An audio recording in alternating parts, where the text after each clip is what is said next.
He's sticking down to nines, Stu and Perry feeling fine, digging through the plastic bins where the celluloid begins. Is it movie, film, or film? Watch the reels as we unspool them. Dusty covers on the shelf, come find your cinematic set. What's in the Dropbox tonight? Forgotten gold in the dim light. B-movie gems or blockbusters lock. The cinematic cycle never stops. What's in the Dropbox tonight? VHS truth keeps it tight. Masterpiece or total mess? Dropbox discoveries. Take a guess. Ladies and gentlemen, boys and girls, children of all ages, my name is Big Stu, and as always, with me is my good friend Perry. Say hey, Perry. How's it going, guys? Hey, man. And today we're going to be talking about a fun film that I like to watch once in a while. It's Dick Tracy. Oh, 1937 starring Ralph Burton. No, the one Oh, starring. 1945 starring Morgan Conley. No, the one starring. 1965 Ray McDonald. No, the Warren Beatty. Oh, 1990. Got it. There's been a lot of Dick Tracys. There has been a lot of Dick, but today we're going to be talking about the 1990 Dick Tracy movie starring Warren Beatty. Beautiful. Yeah. Beautiful movie. Now, Dick Tracy is based off of a comic strip that was in the 1930s by Chester Gould. Chester Gould, yes. Chester Gould, I'm sorry. Yeah, yes. He actually, I grew up in a place called Pawhuska, Oklahoma. He was born right down the road in a small town called Pawnee. It's really cool. They have murals of him in the town and stuff. You see Dick Tracy on the walls of town. It is pretty cool. It is a very old comic book strip. I remember seeing it prior to this movie, not the older movies, but the comic book strip movies. Yes. So the comic books, the comic strips, the Yes. newspaper strips. I remember seeing that quite a bit, and it was always fascinating. Yeah, they're really cool. What's really crazy being a comic book or a comic strip, it's never gotten a comic book. It's got some compilations, but it's never gotten a legit comic book. Yeah, and I don't think it's ever had a full run like Yeah. a comic strip like Superman and Batman and things like that. But it does lend itself to being something that could I think do it that. really, yeah, I most think it would definitely. be a great comic book adaptation, something that would be, would have a lot of issues in it. Yeah, most definitely. But yeah, we're gonna be talking about Dick Tracy, 1990 masterpiece. We mentioned it in the Rocketeer video, and we've had some requests to do it. So, well, this is going to most definitely be a good one, guys. So Dick Tracy stars Warren Beatty. Okay, well, who directs it? Warren Beatty. Okay, who's the producer? That would be Warren Beatty. Who owns the rights to Dick Tracy? Warren Beatty. Wow. Yes, Warren Beatty owns the rights to Dick Tracy. Yeah, he spent $3 million on that in the 80s. He did, and this has been a passion project of his for many, many years. Mhm. In fact, he grew up reading Dick Tracy comic strips. Yeah, that's when he why I heard how he learned to read. he learned how to read doing this, and then he still currently owns the rights to. Who mentioned that? Yes. And the funny thing is there has been a desire to make a sequel to this movie, but without Warren Beatty. Mhm. But Warren Beatty is such a fan and such a this is his passion project that he refuses to give up the rights on Dick Tracy. People seem to think that it'll just revert back, but he makes little tiny movies where he dresses up as Dick Tracy and he does like little Zoom calls with like interviews as Dick Tracy. Yes. So that way he And- doesn't lose the rights. So he doesn't lose the rights. It's hilarious. It is hilarious that he does that. It was also produced by Touchstone Pictures, Yes, the Disney offshoot. or the Disney offshoot. Oddly enough, not on Disney Plus. Yeah, weird. I had to borrow your VHS copy of it. copy of it. Thank God Stu came in clutch here. What? And I noticed something looking at this amazing VHS copy. So if you're a VHS head like I am, your standard VHS tape, you got your front, you turn it around to the back, and you usually have the stuff, up and down. This turned it sideways like you would be looking at a comic book strip from the old newspapers. That's such an awesome detail. And I'll tell you what, man, this movie looks like it was literally just lifted from the pages of a newspaper. From what I've read, that was 100% Warren Beatty's idea. That's Oh, yeah. He wanted it to look like a comic book. He was the director of this, and from what I heard, he was an absolute tyrant. Everything had to be perfect. And was this like the last big budget film to not have CGI? The last blockbuster to not use CGI So everything since 1990, has had some form of some CGI. sort of CGI in it. Yes, there is zero CGI in this. There's the awesome color palette that they The matte used. paintings are Oh, just it's insane in this. Beautiful, absolutely beautiful. And there's some of the shots in there where they incorporate like live action or cars driving, and they have the matte painting. It's obviously there's no misunderstanding that what you're looking at is A comic produced, is book. a comic book. It's a comic live action. So beautiful with all the colors, with all the lighting and everything that it's just amazing that they were able to do it. And I can't even figure out how they did some of the shots because you'll see like a cityscape and you're like, okay, well that's a matte painting. We Mhm. obviously know that. Yeah. And then in one little section of it, you'll see a car start driving around, and you're Mhm. like, It's well it was that's great. so crazy. So what I was reading is they used a lot of past techniques to bring to the modern era. Yeah. And that's with that matte painting, stuff like that. I remember a shot in the movie that I haven't seen this movie in a long time. When I rewatched it, there's the scene where you first meet the kid and he goes to his stepdad or whatever, the dude that was, making him steal. And Dick Tracy comes into that shot and you see them fighting in the house and the shack is rocking. Oh yeah. And everything else is steel except for a couple little lights flickering in the matte painting. Oh yeah. It was amazing. It I was was sitting there beautiful. cracking up laughing to it as it's just shifting, and as soon as they step out, it falls down. It was beautiful. It is a wonderful movie. It's one of the it's very good. Came out just after Batman. Yes. Everybody wanted to make a Batman, that time, Batman changed Everybody everything. wanted to make a Batman, like a Batman movie, and they wanted to look like Batman. But the fans wanted it to look like Batman. Yes. Everybody wanted it to be dark and dreary and brooding, but they didn't understand that not all comic books are like that. Yes. Not all comic strips are like that. Warren Beatty really did understand where this was coming from. He knew what he was doing. He knew what he was coming up with, and he produced this exactly knowing what he wanted to do. Yes. And it is amazing. I'm not this big go for all on Warren Beatty. I like some of his stuff. Mhm.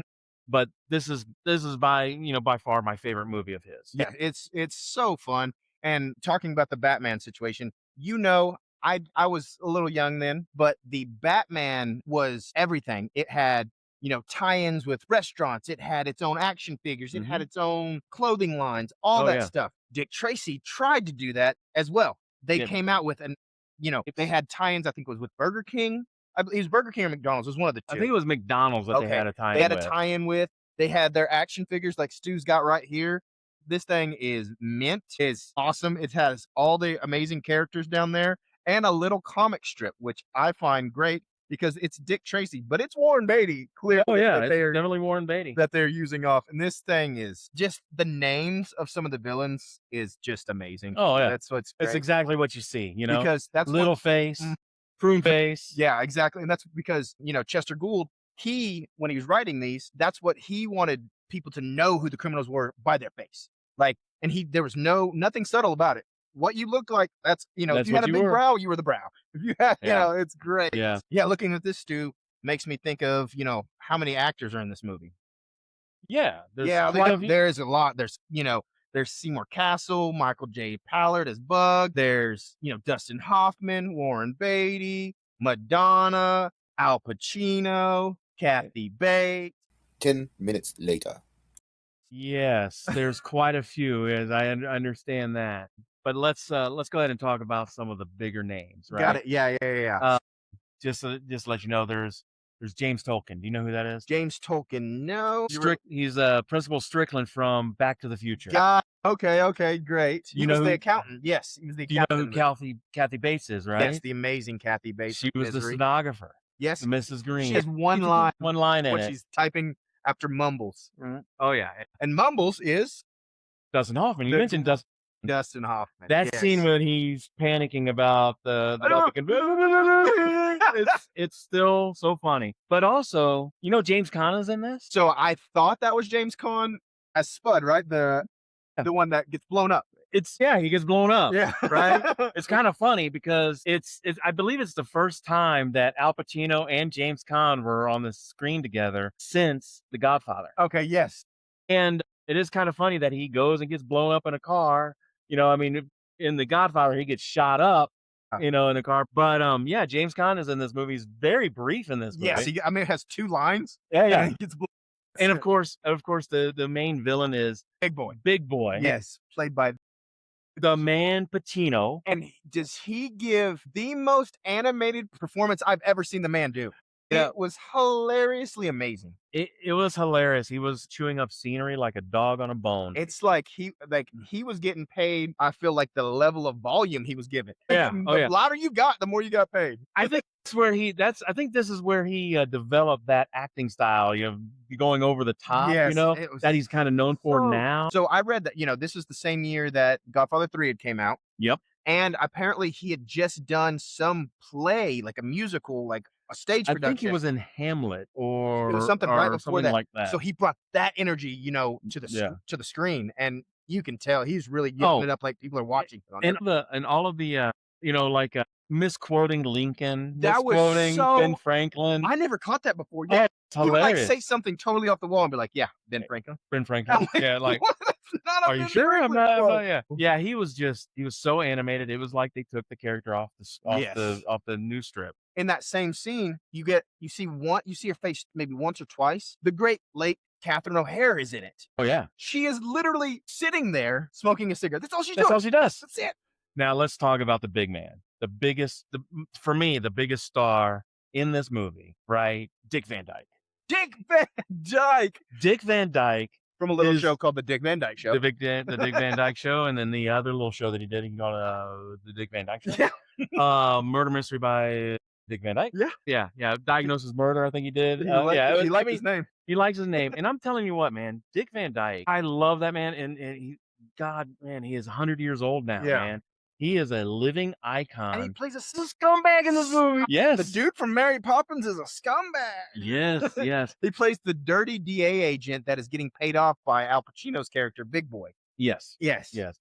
And but every time I see him in a movie, it lights up the movie. For me. Yeah. Every time. Like you sent me a clip not too long ago from the movie Jack and Jill. Yeah. The Al Pacino cappuccino thing. Yes. And that's the best part of the movie. Yeah. Just Al Pacino. Don't ever show this again. But going back to Dick Van Dyke, Chitty Chitty Bang Bang, Mary Poppins, just so much stuff that he's been in. He was in the Night of the Museum movie. Yes. I mean, just an American icon. Yep. Phenomenal actor. He's great. He's done some serious work too as Yep. well. But it looks like Warren Beatty opened up his little black book with all of his friends And just started and calling. just started people. calling He's people like, "Hey, you want to be in this hey, movie? you want to be in this I movie? just You need want to just you just work in scale? You want to just scale? Yeah, and that's talking about that. Madonna, she worked on scales on this, like literally the minimum you can get paid, and she did that. She got points on the back end, which is always good. And then, Did she get points on the back end? yes, she got points Wow, on the I back didn't end, know that. and she also got to date Warren Beatty.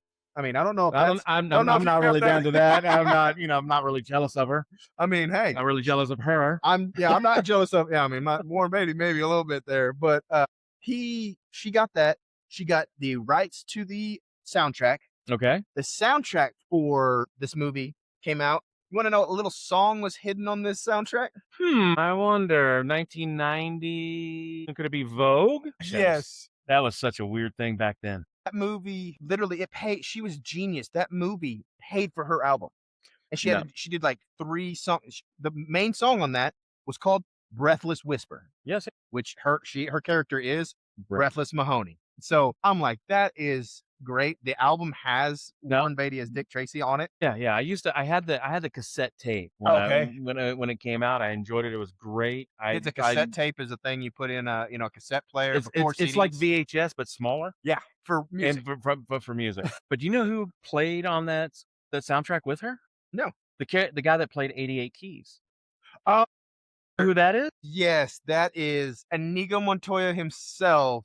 Mandy Patinkin. Mandy Patinkin. Yeah. I didn't know that until I was watching it towards the end when he's sitting in the car, and because he has a horrible comb over in the movie. Oh yeah, this is terrible. It's bad.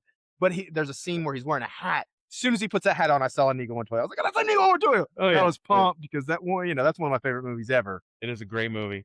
So I saw that and I was extremely happy.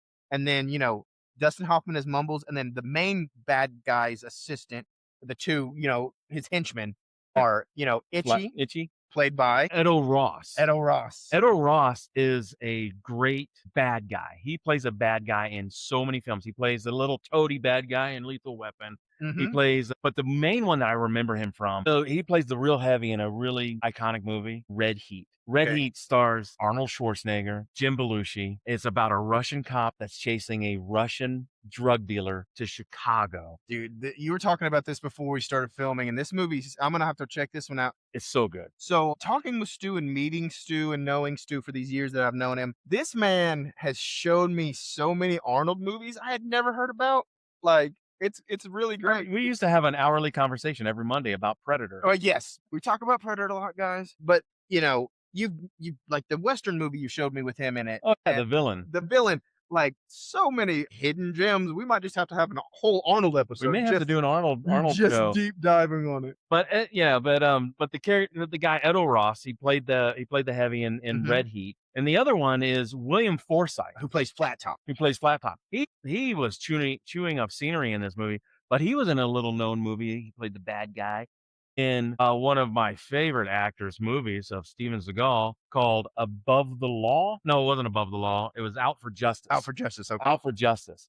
And then I recognized him from the Rob Zombie Halloween movies. He's the dad in that. Yes. But he shows up in so many things that there's not like one movie you can like, oh, that's he's just his movie. That's William actor. Forsythe. Yeah, He's a character actor. He's in so many things. Yeah. But there's also another big pop icon attached to this movie, Danny Elfman. Soundtrack god, Danny Elfman. Also the lead singer of Oingo Boingo. Fun name. And this guy, if you start to listen to music in movies like I do, you'll realize that Danny Elfman is all over the 80s. Not just from Batman or just from Beetlejuice or from Pee-wee's Big Adventure.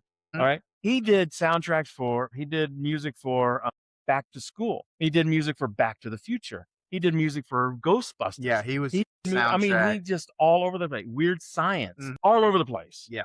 But it's either his Oingo Boingo, as the frontman for Oingo Boingo, or doing the actual score. And I think but he did the score for this, and it's familiar, but it's completely different all at the same time. It's one of those weird things, and it is a really good soundtrack. Yeah, it's wonderful, and it was modern music for the time that felt like it fit so perfectly into the movie that was set in the 30s. It felt epic. It felt epic. That's a great way to put it. Like the shots. Like that's what, looking at some of the other movies, I feel like this movie holds up visually better than a lot of that early CGI stuff, because that took me out. Not at one point of this movie did any of the scenery take me out of them. There's one scene in there that that I was a little disappointed in. Okay. It's my eye. It always bothered me ever since I saw it when it first came out of the movie. Okay. In the theaters. In that opening sequence where they shoot up all the guys in the warehouse. Okay, yeah. Where the little faces in there, they're playing cards, they come in and share it. You see all of this color going on, and they come into the door, the big garage door in the warehouse. And in the background in the door, just outside the door, it just looks like a regular fence and a regular alley from 1990s backlot studio. I'd have missed a minute. I was too enthralled with everything else going on. It just kind of like, I really wish they would have just taken some effort on that little bag. I know it's nitpicky. Yeah. But every once in a while in this movie, you'll see there'll be a scene where you're like, well, that's just normal colors. That's normal street colors. So that doesn't make sense. This is supposed to be the Dick Tracy world where everything's painted a different color. Yeah. In this one, it was just like, it's just I noticed gray chain link fence. Yeah, with the wall. I've noticed that a couple times. But there was a lot where they saturated every scene, with just color to make the wall look blue, to make And they didn't use a bunch of colors either, did they? No, I think it was 6 or 7. The original comic book colors is what when they could, or the comic book strip colors. Yeah. And Warren Beatty, from what I heard, was a tyrant, like I said, but they had to get everything, because none of that was imposed. Every bit of that color was lighting or dye jobs on the suits. Yeah. Warren Beatty's yellow jacket, they had to dye 7 different times to get it to the yellow they wanted. So that's how much this is a passion project for everybody involved, because they put so much effort into what was on screen, what they were filming. They weren't going to go into post and we're going to lighten this shirt up. We're going to do that. Now, just to let you know, you were talking about the special effects a little bit. Yes. Right. Remember the sequence where he's just going gangbusters with the Tommy gun and shooting all the cars that are coming out of the car. Well, there's a sequence where a car explodes behind him. There's a piece of the car, I think it's the car door, flies directly towards Warren Beatty and just misses him. So everything Mrs. Warren Beatty in this movie, though. Like And bullets. I know that, yeah. So this movie, Warren Beatty, like all Dick Tracy is two fists, a square jaw, and the law. You know, that's Yeah. what he is. There's not much to him. You give him a Tommy gun every once in a while, and he'll start, man. And he likes to do silly things like save his partner out of being covered in concrete. And instead of just like staying out of the concrete, Get his gun full of concrete, Like- and then get saved by the faceless man. yeah. What was his name? No Face or something like that? I think they just called him The blank. the man with the blank, or the man with no face. I think he's on here. Yeah, it's called the blank on there, but they refer him to a man with no face. Yeah, the blank is the character, but yeah. And yeah, there's definitely some silly stuff in Yes. there, but it The kind of fits. Yeah, it's like the scene you were talking about where they're coming out and like they're sending out car, and there's Warren Beatty's Dick Tracy standing there with a Tommy gun and probably 50 cops. Yeah. And as each car, they're literally just making these things into cheddar cheese. And one of these cars, his girl is supposed to be in it. Yeah. So he doesn't know. He's just, let's go. But it is, and it was cool because it's in the movie, you're involved. It's like a comic strip. Yes. But when that last sequence happens, it kind of felt like you're watching like Bonnie and Clyde with Warren Beatty. With Warren Beatty, You know, where they just obliterate that car at the end of the movie, and you're just Yes. like, and it's not. They didn't do a lot of glamorous like slow death scenes. I'm like, there's some of those things where they just died Murdered. right there. This movie was PG. There's probably 50 deaths in it. 50 deaths in it, and Madonna was in it. I can't believe it made a PG Yeah. rating on that. Yeah, because there was a couple of innuendos she dropped in there. A few. And, the girlfriend in it, Tess Trueheart, Yes. was the girlfriend. And the names, I just love the names in the movie. So great. Like, they're what they are. Now, the lady that played Tess Trueheart, she was in a little movie called Dirty Rotten Scoundrels. Yeah, that's her big film. Yeah. She's also been, as I was looking at her IMDb page, she's been in almost like every 90s and 80s TV show. She was in 1 or 2 episodes of every TV show ever. yeah. Like, it felt like looking through her IMDb page. I was Talking like, about wow. a person that's in TV shows, Estelle Parsons. Yes, Tess's mom. Tess Yeah. Trueheart's You know mom. who else's mom she is? She's Roseanne's mom. She's Roseanne's mom. Roseanne fan. Roseanne, as soon as I saw her too, I was like, I'm telling you, I was watching this movie like I'm playing Where's Waldo as I'm seeing people and I'm just pointing them out. Oh yeah. And I'm watching it by myself. So I'm just like yelling by myself like a psychopath. I'm like, Kathy Bates. And it's kind of cool because it connects to a bunch of other movies. You know, it's got the 2 main stars for Misery. Yes. You got James James Caan and Bates. Kathy Bates. Yeah. It has 2 of the main stars for Hook. You got Dustin Hoffman, and And I the can't kid. think of the kid's name. I don't remember the kid's name, but the Yes. kid that's in this movie, plays kid or changes his name at the end to Dick Tracy Jr. he plays Robin Williams' son or Peter Pan's son in Yes. Hook. Yes. You know? So talking about the kid right now, this is probably the only movie I've ever seen a food eating montage. Yeah. When do we eat? When do we eat? When do we? We're playing pool. When do we eat? They're Yeah. riding the car. When do we eat? It's so. It was funny. It was funny. It was good little break. It was in the a movie. fun movie. So got to talk about it. He was in the Rocketeer. Paul Sorvino. Paul Sorvino played Lips.